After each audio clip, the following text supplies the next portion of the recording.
अरमान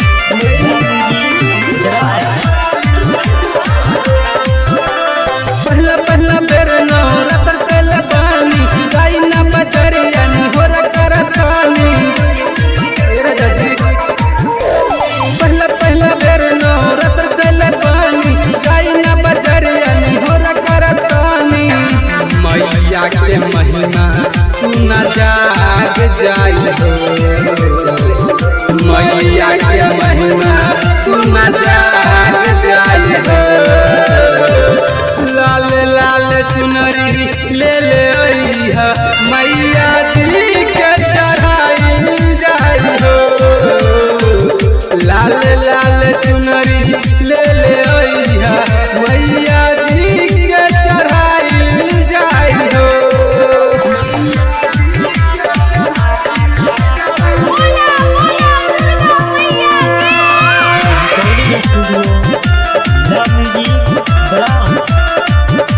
DJ अरमान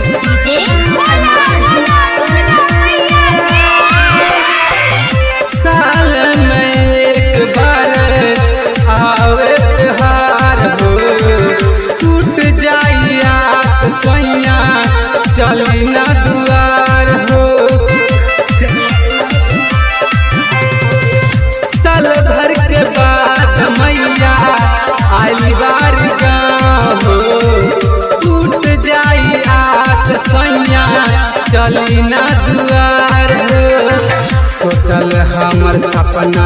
सभे टूट जाई हो सोचल हमर सपना सभे टूट जाई हो लाल लाल चुनरी ले ले अइहा मैया जी के चढ़ाई जाई हो लाल लाल चुनरी ले ले अइहा मैया जी के चढ़ाई जाई हो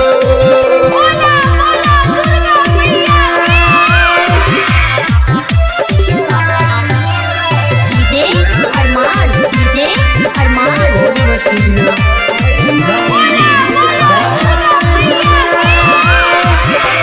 राइटर सनोज सैया लिखले बगाना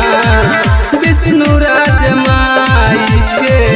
भैले दीवाना राइटर सनोज सैया लिखले बगाना विष्णु राज माई के भैल दीवाना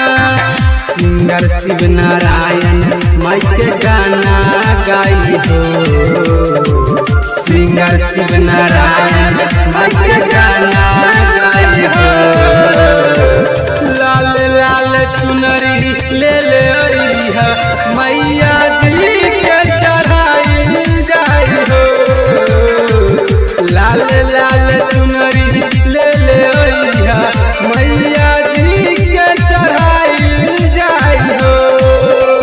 पहला पहला बेर नवरात्र कल पानी गाई ना बजरिया नी हो करतानी मैया के महिमा सुना जाग जाई हो